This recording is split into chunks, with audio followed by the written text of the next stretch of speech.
In this video, you'll learn how to build an authentication workflow in n8n that uses magic links. The authentication workflow will be triggered on a webhook by clicking the magic link, and then the link will be parsed and the database searched for a valid token. And then the authentication status will be passed back to our main workflow to handle it how it sees fit. All right, let's jump in. So we left off in the last lesson having emailed this magic link to the user. So now we need to build out this authentication workflow that's triggered when the link is clicked. When we receive a request, the first thing we need to do is search our database for the token. Note that when the user clicks the link, we're making a GET request to this webhook. You should note that typically sensitive information is not put in URL parameters, because they're subject to things like logging. Instead, POST requests are used, but we don't have this option because we're providing an authentication link and there's no way to somehow encode the POST request data into the link. So is this secure? The answer is yes. First, URL parameters are encrypted when using HTTPS. So this means that a man-in-the-middle attack would not be able to get access to the unencrypted token. Second, the links are ephemeral.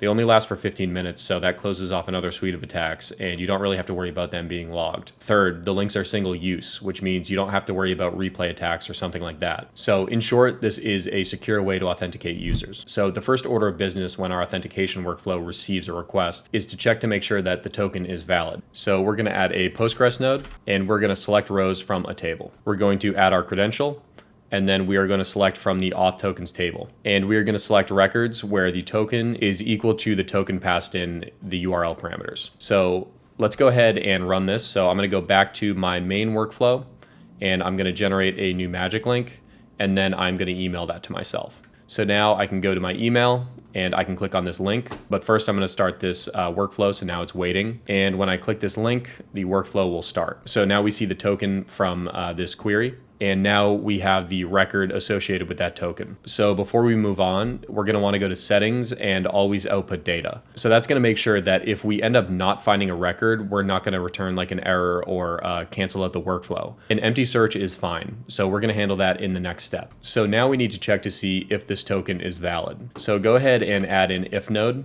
And we're going to add 3 conditions. So we're checking to make sure that the JSON is not empty, which means that there was a token found. We're checking to make sure that it expires after right now. And then we're also checking to make sure that it has not been used, so used at is empty. So only if all 3 of these conditions are met do we have a valid token and we can authenticate the user. Note that we should always be constructing checks like this such that the default is false. This is good because it requires all 3 of these conditions to simultaneously be met.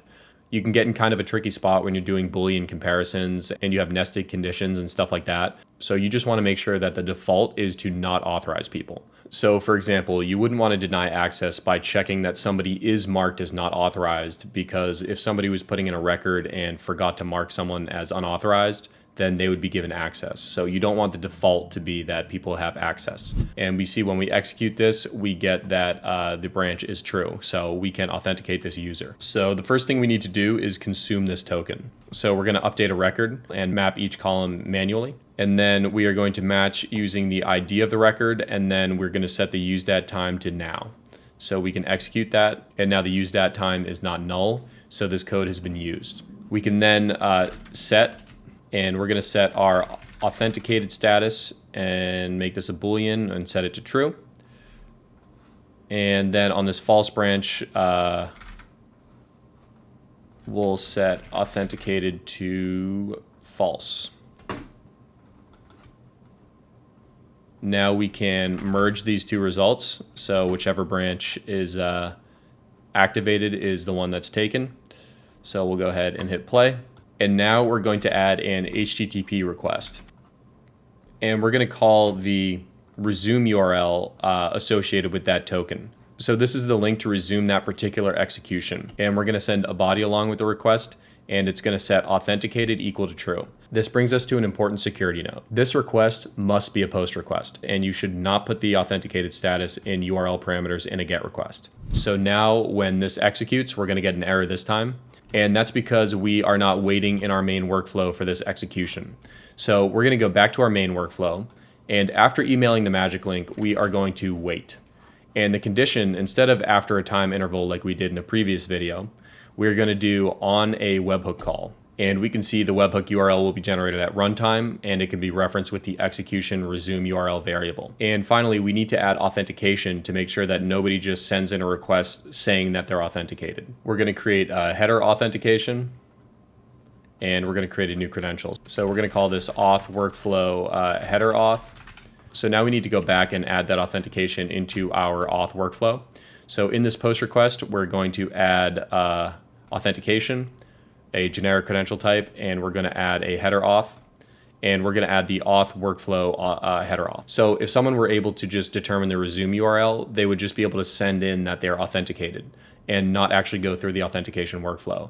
So by doing this, we're ensuring that only entities with the key can make this request back to the main workflow. And in this case, the only entity with this key is this authorization workflow. So that means that if a user is getting authenticated, we know that they went through this workflow. So now we can go back here and we can go back to our wait. So wait for authorization. And let's see, on a webhook call, header auth, they provide this authentication.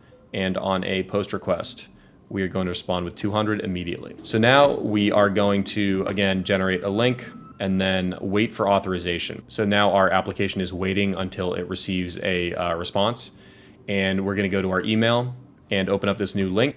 But first we need to, again, make sure our webhook is listening. So we're going to execute this workflow and it's waiting for us to call the test URL. So you can see here it's waiting in this icon. I'm going to go ahead and click this link. We can see the token was found. The user was authenticated and we consume the token. And now we can make this request back. So again, we see we're waiting here.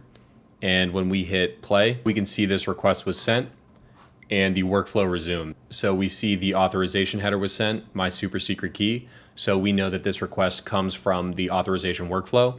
And we see in the body of the request that the authenticated status is equal to true. So at this point, we have finished the authentication workflow, and now we can go on to handling the authorized inquiry. What you do next is going to depend heavily on your backend systems. So for example, if you use Stripe for billing and they have a billing question, maybe they need to get a balance, then you could hook that up here and again, route the request with an LLM like we did previously. So the actual handling of this inquiry is going to be up to you, but this is how to create this authentication workflow so you can securely authenticate users. At this point, we have a complete automated workflow for a contact form. When a user submits a question, its category is automatically detected and it's routed to the proper branch in the workflow. If it's a sales inquiry, a sales BANT analysis is done and the prospect is automatically emailed back a personalized email according to priority.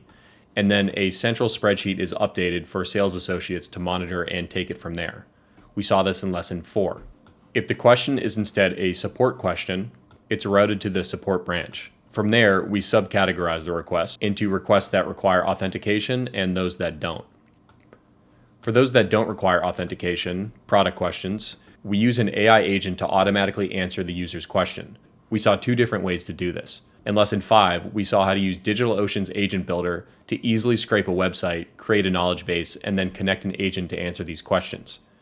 In lesson 6, we saw how to use n8n's built-in nodes in order to create an AI agent that can answer this question, including an in-memory vector store where we upload documents. Finally, for account-specific questions that require authentication, we use magic links to authenticate users using a sub-workflow for authentication that securely returns the authorization status to the main application. We learned how to build this in lessons 7 through 9. That's everything you need to get started in n8n. I really hope you found something valuable in this course, and if you did, please let me know in the comments so we can continue to make content like this for you. And in the meantime, you can check out our YouTube channel for more awesome videos, like how to use Nano Banana to make, admittedly sometimes creepy videos.